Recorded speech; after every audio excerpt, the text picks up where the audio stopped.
Hi అండి, అందరికీ వరలక్ష్మి వ్రతం శుభాకాంక్షలు. ఇంకా నేనైతే ఈరోజు ఈ ముగ్గు వేసుకున్నానండి. నేను వేసిన ముగ్గు ఎలా ఉందండి? నచ్చిందా మీకు? పండగ రోజు కాస్త స్పెషల్ ముగ్గు వేసుకుంటే చాలా బాగుంటుంది కదా. ఇంకా గడపలకు కూడా పసుపు రాసి బియ్యం పిండితోటి బొట్లు, కుంకుమ బొట్లు పెట్టుకొని ఇలా అలంకరించుకున్నాను. ఇలాగే ఉత్తరం వైపు గడపకు కూడా బొట్లు పెట్టాను. ఇక ఈ సంవత్సరం అయితే మా ఇంట్లో ఇలా చిన్న తమలపాకు మొక్కను పెట్టాము. ఇక పూజకు కావాల్సిన తమలపాకునైతే కట్ చేశాను. ఆకంతా శుభ్రంగా కడిగేసి పూజకు రెడీ చేసుకున్నాను. ఇంకా ఈరోజు వరలక్ష్మి వ్రతం కదండి, ప్రసాదాలు తయారు చేయాలి. మొదటైతే కిచెన్లోకి వెళ్ళాను. ఈరోజైతే సింపుల్గా ప్రసాదాలు అయితే పాయసం, పులిహోర, గుగ్గిళ్ళే చేశానండి. ఇంకా ఇవన్నీ చేయాలంటే ఫస్ట్ గ్యాస్ స్టవ్ అంతా ఇలా పసుపు బొట్లు, కుంకుమ బొట్లు పెట్టి అలంకరించుకున్నాను. ఇంకా ఫస్ట్ అయితే శనగలు కుక్కర్లో వేశాను.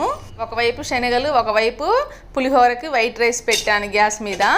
ఇంకా ఇదే కుక్కర్లో పాయసం చేద్దామని అనుకుంటున్నాను.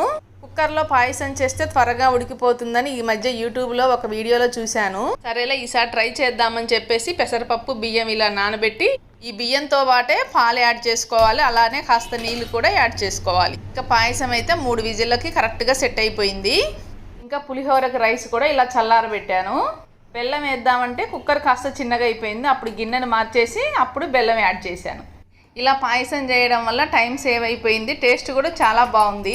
ఇంకా నేను ఈ సంవత్సరం వరలక్ష్మి వ్రతానికి మాత్రం పులిహోర, పాయసం, గుగ్గిళ్ళు మాత్రమే చేశాను. ఇంకా కలశాన్ని ఎలా ఏర్పాటు చేసుకున్నాను అనేది నేను నెక్స్ట్ వీడియోలో అప్లోడ్ చేస్తాను.